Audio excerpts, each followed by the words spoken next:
नमस्कार।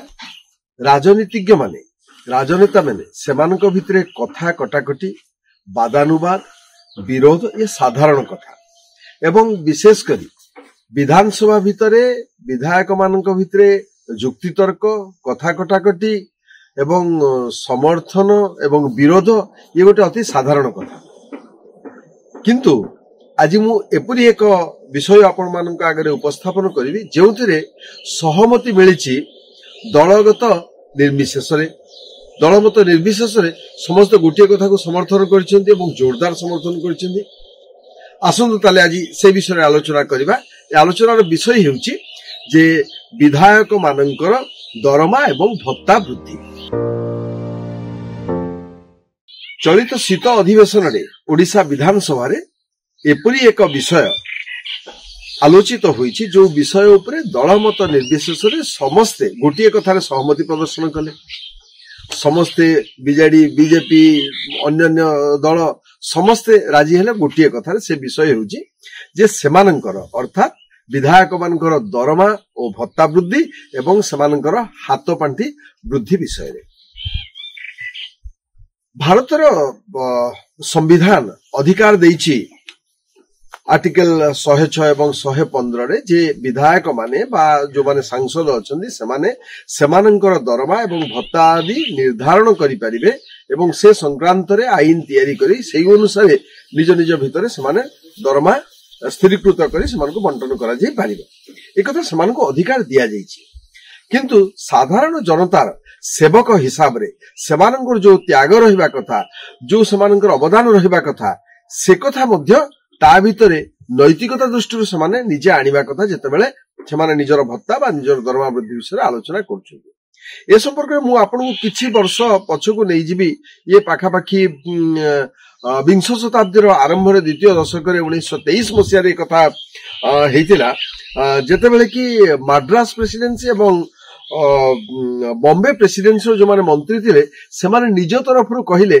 जे नाई आमर जहा भत्ता अछि जहा दरमा अछि ताकू ह्रास करा जाऊ कम करा जाऊ एवं सेही समय रे ओडिशा बिहार विधानसभा रे मध्य सेतेबेले विधायक मानकु मिलुता मात्र 5000 टंका केते मात्र 5000 टंका एवं सेतिरे मध्य सेमाने कहिले जे आमे माने एक पंचमांश अर्थात 5000 टंकार एक पंचमांश होची 1000 टंका 1000 टंका हमर काटी दिया जाऊ हमकु 4000 टंका लेखा दिया जाऊ हमर दरमा भत्ता दिया जाऊ 4000 टंका लेखा। सेतेबेले राजनीतिक माने बुझुथिले जे आमे राजनीति को आसीचु सेवा करिवा पई एवं लोक मानकु सहाय्य करिवा पई आसचु ये गुटे मिशन थिला समानकर एवं सेति पई समाने एभली आचरण प्रदर्शन करूथिले एवं अतीतरे मध्य देखा जाईछि जे अनेक विधायक अनेक सांसद सेमाने एई भली भाबरे आदर्शगत उदाहरण सब रखी जाइछन्ती जोठी सेमाने किए कहिछन्ती मु भत्ता नेबी नाही किए कहिछन्ती जे जो समय रे मु किछि कार्य करि नाही से समय रे भत्ता मते दिया न जाऊ बा दरमा मते दिया न जाऊ एई भली अनेक उदाहरण मध्य अछि एवं ये सब को भूली जाई जेतेबेले सबु समस्ते एकाधारे धरंतु आमे गोटे आलोचना करिबा जे 2019 मसिया रे जेतेबेले विधानसभा निर्वाचन हेतला एवं सेतिरे जो माने निजर सेल्फ एफिडेविट देइतिले से एफिडेविट रे हमर 147 जन विधायकंग भितरु 95 जन थिले कोटिपति 95 147 थिले 95 आउ केते रहले 47 सेपटे 5 रे 52 जन थिले कोटिपति को टिके तळे।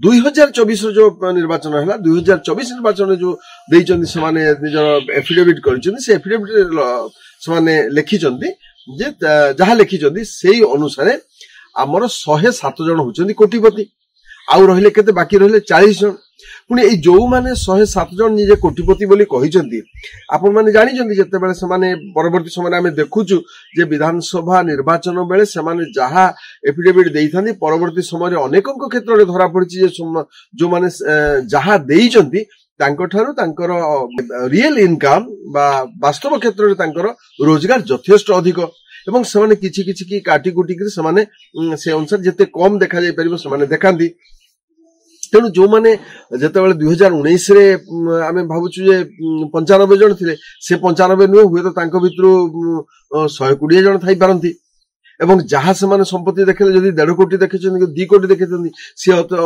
ହୁଏତ 3.5 କୋଟି କି 4 କୋଟି କି 5 କୋଟି ହେଇଥାଇପାରେ। ଯାହା ବି ହଉ ଯଦି ସେମାନେ ଯାହା ଏଫିଡେଭିଟ୍ ଦେଇଛନ୍ତି ତାକୁ ହିଁ ସତ ଯଦି ମାନିଯିବା ଆମେ ତାହେଲେ ବି ବର୍ତ୍ତମାନ 147 ଭିତରୁ 40 ଜଣଙ୍କୁ ବାଦ ଦେଲେ ଆଉ 107 ଜଣ କୋଟିପତି।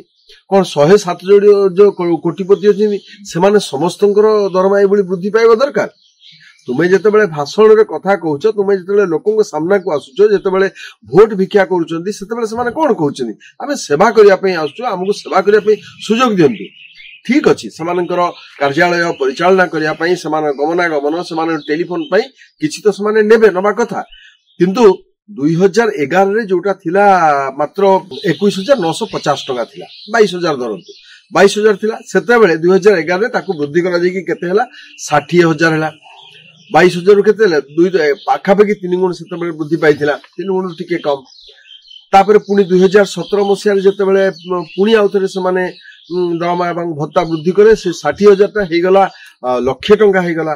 ବିଧାୟକ ମାନେ 1,00,000 ଟଙ୍କା ପାଉଛନ୍ତି, ଆଉ ଯୋଉମାନେ ବାଚସ୍ପତି, ଉପବାଚସ୍ପତି, ମନ୍ତ୍ରୀ ବା ମୁଖ୍ୟମନ୍ତ୍ରୀ ସେମାନଙ୍କର ଆଉ 40-50 ହଜାର ଅଧିକ ସେମାନେ ପାଇଲେ।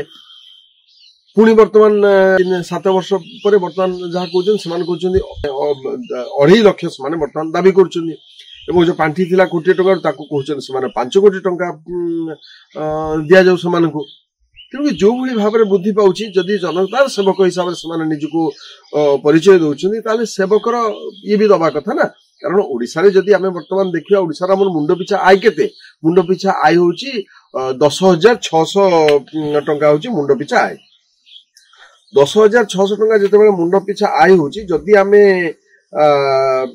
ସେ 10,615 ଟଙ୍କା ଯଦି ଆମେ ଦେଖିବା 1,00,000 ଟଙ୍କାକୁ ବୃଦ୍ଧି କରୁଛି, ତାହେଲେ କଣ ସାଧାରଣ ମୁଣ୍ଡ ପିଛା ଆୟର 10 ଟାଇମ୍ ସେମାନେ ନେଉଛନ୍ତି।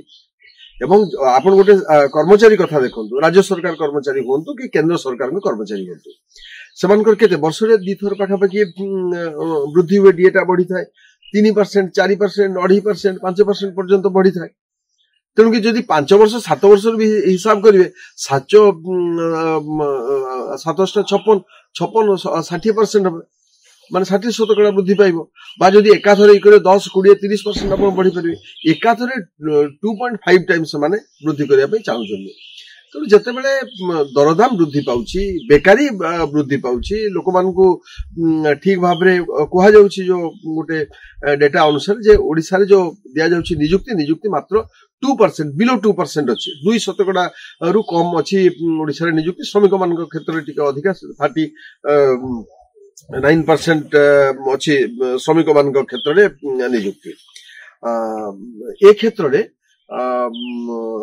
ଯୋଉମାନେ ବିଧାୟକ, ଯୋଉମାନେ ମନ୍ତ୍ରୀ, ଶାସକ ଯୋଉମାନେ ହେଇଛନ୍ତି, ସେମାନେ ଚେଷ୍ଟା କରିବା କଥା ଯେ ଦରଦାମକୁ କେମିତି ନିୟନ୍ତ୍ରଣକୁ ଆଣିବେ, କେମିତି ନିଯୁକ୍ତି ବଢିବ, ଆମ ଓଡିଶାର ପିଲାମାନେ ବାହାରକୁ ଯାଇକି ଦାଦନ ଖଟିବା ପାଇଁ ନ ଯାଇକିରି ଏଇଠି କେମିତି ସ୍ୱାବଲମ୍ବୀ ହେଇପାରିବେ, ସେମାନେ ରୋଜଗାରକ୍ଷମ ହେଇପାରିବେ, ସ୍ୱାସ୍ଥ୍ୟ କଥା ଚିନ୍ତା କରିବା କଥା। ସେତେବେଳେ ସେମାନେ ନିଜ ଦରମା ବୃଦ୍ଧି ପାଇଁ କିଭଳି ଭାବରେ ମାନେ ସଂଗଠିତ ହେଇପାରିଛନ୍ତି, ସେତେବେଳେ ଆଉ ତାଙ୍କ ଭିତରେ କିଛି ବାଦ ବିବାଦ ରହୁନାହିଁ।